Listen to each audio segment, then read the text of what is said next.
레아가 야곱에게 낳은 딸 디나가 그 땅의 딸들을 보러 나갔더니 히위 족속 중 하몰의 아들 그 땅의 추장 세겜이 그를 보고 끌어들여 강간하여 욕되게 하고 그 마음이 깊이 야곱의 딸 디나에게 연연하며 그 소녀를 사랑하여 그의 마음을 말로 위로하고 그의 아버지 하몰에게 청하여 이르되 이 소녀를 내 아내로 얻게 하여 주소서 하였더라. 야곱이 그 딸 디나를 그가 더럽혔다 함을 들었으나 자기의 아들들이 들에서 목축함으로 그들이 돌아오기까지 잠잠하였고 세겜의 아버지 하몰은 야곱에게 말하러 왔으며 야곱의 아들들은 들에서 이를 듣고 돌아와서 그들 모두가 근심하고 심히 노하였으니 이는 세겜이 야곱의 딸을 강간하여 이스라엘에게 부끄러운 일 곧 행하지 못할 일을 행하였음이더라.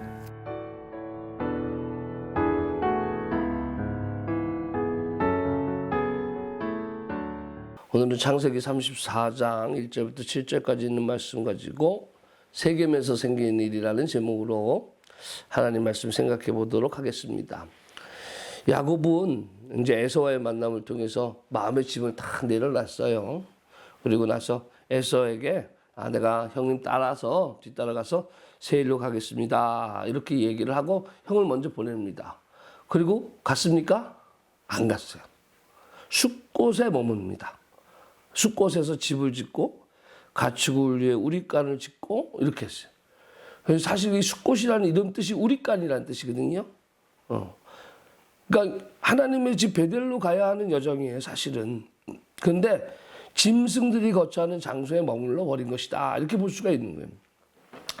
장 33장 17절에 야곱은 숫곳에 이르러 자기를 위하여 집을 짓고 가축을 위하여 우리간을 지었다. 이렇게 얘기했어요. 창세기 28장으로 거슬러 올라가 볼까요? 20절 이하의 말씀 보면 야곱이 서원을 해요. 무엇을 소원합니까? 내가 하나님 나와 함께 계셔서 내가 이 길을 다 가서 나를 지키시고 먹을 것과 입을 것을 주시고 내가 평안히 아버지의 집으로 돌아가게 하시오면 여호와께서 나의 하나님이 되실 것이요 내가 기둥으로 세운 이 돌이 하나님의 집이 될 것입니다 라고 얘기했어요. 그 얘기는 뭐냐면 하나님의 전을 짓겠다 이렇게 했어요. 그런데 하나님의 전을 짓기는커녕 지금 우리간을 짓고 있더라라는 이야기죠. 그것을 먼저 하고 있더라라는 이야기예요. 아니 복 주시면 내가 이렇게 하겠습니다 해놓고 복 받으니까 그 다음에 우리간 지을 생각부터 하냐? 자기 집 지을 생각부터 하느냐? 하나님 복 주시면 하나님 위해서 내가 이런 섬김을 하겠습니다 라고 고백해놓고 하나님께서 복 주시니까 그제 와서 일단은 내가 살 곳부터 마련하고요. 짐승부터 마련하고 이러고 있느냐라는 이야기예요. 어떻게 됩니까? 결국 어려움이 당해요. 그 가정에 어려움이 당해요. 그의 딸 디나가 있었는데 디나가 세겜이라는 성에 여자들이 어떻게 살아? 자기네들 또래도 어떻게 살아? 그 구경 갔다가 그곳에서 세겜의 땅에 세겜 추장에게 강간을 당해요. 그럼 뭐 결과적으로 세겜이라는 추장이 디나를 사랑하고 그래서 와가지고 디나를 제 아내로 주십시오라고 이야기까지 하는 장면이 나옵니다. 그러니까 세겜의 아버지 하몰이 정식으로 청혼까지 합니다. 어떻게 보면 잘된 일이 아니냐. 뭐 그곳에서 사는 사람, 터 잡고 사는 사람, 거기에서 저기 추장이면 그저 대빵인데, 예? 그러니까 거기서 한다는데 얼마나 좋냐. 그런 집에 아들이 추장이 딸을 주다 하고 데려간다는데 감사한 일 아니냐. 우리 이렇게 생각할 수 있잖아요. 충분히. 요즘 같았으면 아마 이렇게 된 거 어떻게 하겠냐. 뭐 이렇게 얘기했을 거예요. 그런데 그렇지 않았다는 얘기죠.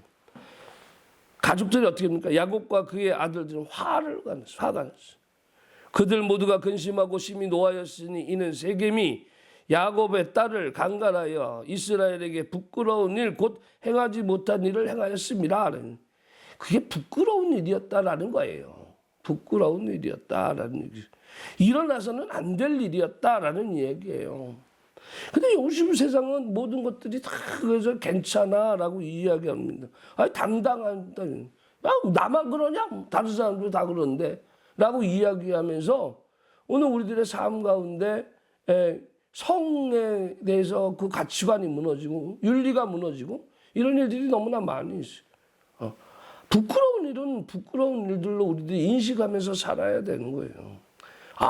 그 출장이니까 괜찮고, 결혼한다고 그러는데 뭐 어떠냐고 얘기하고, 뭐 다 괜찮은 게 아니란 얘기예요. 잘못된 거죠. 우리는 실수하지 않을 수 없고, 그러니까 실수하는 사람이에요. 우리 때로는 부족해요. 그런 일들이 일어날 수 있어요. 그런데 그런 상황 속에서 우리가 처해야 될 태도는 잘못했습니다. 회개하는 거예요. 돌이키는 거예요. 하나님 중심으로 살려고 애쓰는 거예요. 그런데 세상 사람들 다 그러니까 우리도 그렇게 해도 된다라고 이야기하면서 나간다면 세상과 믿는 사람들의 차이가 무엇이 있겠습니까? 오늘날 우리들의 모습, 하나님께서 아니다라고 이야기하는 건 아닌 거예요. 부끄럽다라고 여기는 건 부끄러운 거예요. 부끄러울 줄 아는 우리들의 모습도 돼야 된다는 얘기예요.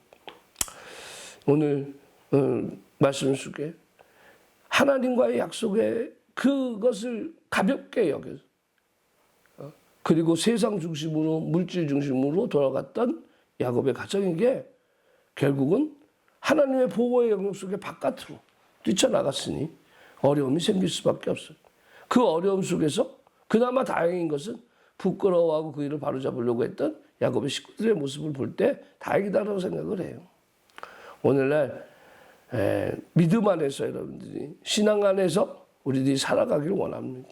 하나님 앞에 우리가 서약하고 우리가 하나님 앞에 이루어진 것은 또 지키려고 노력하는 삶이 되어야 될 줄 믿습니다. 그래서 사람 앞에 한 것이 아니기 때문에 하나님 앞에, 그리고 하나님의 베델이 먼저예요. 성전이 먼저예요. 예배가 먼저예요. 그게 우리들의 삶 가운데 중요한 부분입니다. 세상을 살아가는 데 있어서 세상도 중요하지만 우리가 하나님의 사람으로 살아가는 게 필요한 거예요. 그것을 우리가 잊지 말고 또 오늘도 여러분들 자신을 잘 지켜나가길 주님의 이름으로 축원합니다.